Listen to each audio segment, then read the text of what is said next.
नमस्ते दोस्तों, smart study में आपका हार्दिक स्वागत है। यहाँ हम इतिहास को एक शानदार और विस्तृत कहानी की तरह सुनाते हैं ताकि आपकी परीक्षा की तैयारी आसान हो और मजा भी आए। पिछले वीडियो में हमने दिल्ली सल्तनत की नींव देखी थी। 1206 ईस्वी में कुतुबुद्दीन ऐबक ने इसे शुरू किया था। लेकिन अब बात करते हैं इसके विस्तार की। खलजी और तुगलक वंश ने सल्तनत को नई ऊंचाइयों तक पहुंचाया। मंगोलों से लड़ाई, बाजारों पर नियंत्रण, दक्षिण तक विजय और नए सुधार, ये सब इस कहानी का हिस्सा है। स्मार्ट स्टडी के विजुअल्स इसे आपके दिमाग में हमेशा के लिए बिठा देंगे। चलो बच्चों, इस शानदार कहानी की शुरुआत करते हैं। 1290 ईस्वी में खलजी वंश का उदय हुआ और फिर तुगलक वंश ने इसे 1414 ईस्वी तक बढ़ाया, यानी पूरे 124 साल तक दिल्ली सल्तनत का दबदबा रहा। इस दौरान सल्तनत उत्तर से लेकर दक्षिण तक फैल गई। खलजी और तुगलक ने अपने अपने तरीके से इसे मजबूत किया। यह समय रेखा परीक्षा में बार बार आने वाला बिंदु है। 1290 से 1414 ईस्वी तक इसे अच्छे से याद रखना। इस दौर में कई बड़े बदलाव हुए जो हमें आगे समझने हैं। अब खलजी वंश की बात करते हैं। अलाउद्दीन खलजी इस वंश का सबसे शक्तिशाली सुल्तान था। उसने मंगोलों के बार बार हमले देखे।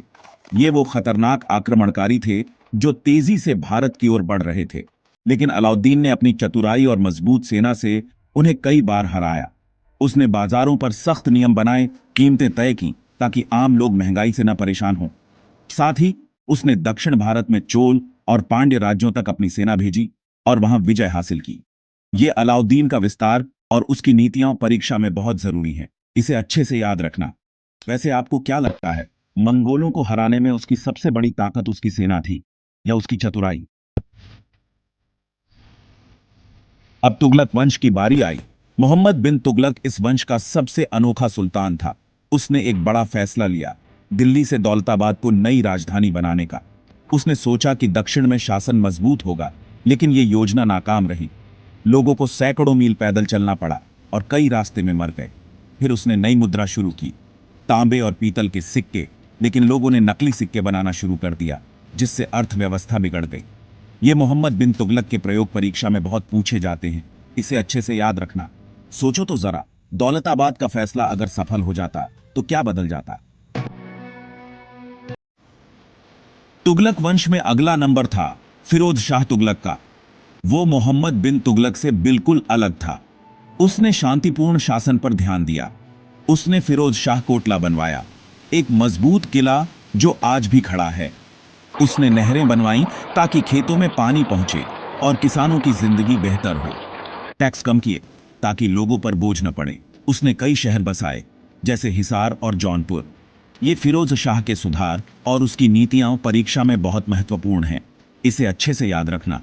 वैसे आपको क्या लगता है, नहरों से किसानों की जिंदगी में सबसे बड़ा बदलाव क्या आया होगा? चलो बच्चों, अब इस पूरी कहानी को दोहराते हैं। दिल्ली सल्तनत का विस्तार 1290 से 1414 ईस्वी तक। खलजी वंश में अलाउद्दीन ने मंगोलों को हराया, बाजार संभाले और दक्षिण तक विजय पाई। तुगलक वंश में मोहम्मद बिन तुगलक ने बड़े प्रयोग किए जो नाकाम रहे। फिर फिरोज शाह ने सुधार लाए, नहरें, किले और शांत शासन। ये सारी कहानी स्मार्ट स्टडी के विजुअल्स के साथ देखो, एक बार में आपके दिमाग में बस जाएगी। तो दोस्तों, ये थी दिल्ली सल्तनत के विस्तार की पूरी कहानी। स्मार्ट स्टडी के साथ आपने परीक्षा की तैयारी को मजबूत कर लिया। अब बस टॉप करना बाकी है। चलो 10 जरूरी परीक्षा सवालों से दोहराई करते हैं। प्रश्न संख्या 1, खलजी वंश कब शुरू हुआ? उत्तर है 1290 ईस्वी में। प्रश्न संख्या 2, अलाउद्दीन खलजी ने किसे रोका? उत्तर है मंगोलों को। प्रश्न संख्या 3, खलजी ने कहां तक विस्तार किया? उत्तर है दक्षिण भारत तक। प्रश्न संख्या 4, तुगलक वंश का अनोखा सुल्तान कौन था? उत्तर है मोहम्मद बिन तुगलक। प्रश्न संख्या 5, मोहम्मद बिन तुगलक ने क्या बदला? उत्तर है राजधानी दौलताबाद बनाई। प्रश्न संख्या 6, फिरोज शाह ने क्या बनवाया? उत्तर है कोटला और नहरें। प्रश्न संख्या 7, खलजी ने क्या नियंत्रित किया? उत्तर है बाजार। प्रश्न संख्या 8, तुगलक वंश कब खत्म हुआ? उत्तर है 1414 ईस्वी में। प्रश्न संख्या 9, अलाउद्दीन ने मंगोलों से कैसे रक्षा की? उत्तर है मजबूत सेना से। प्रश्न संख्या 10, फिरोज शाह का शासन कैसा था? उत्तर है शांतिपूर्ण। बच्चों, इन सवालों को हल करो और कमेंट में बताओ अगला विषय क्या चाहिए सुझाव। स्मार्ट स्टडी के साथ पढ़ाई को आसान बनाओ और परीक्षा में चमको। सब्सक्राइब जरूर करो।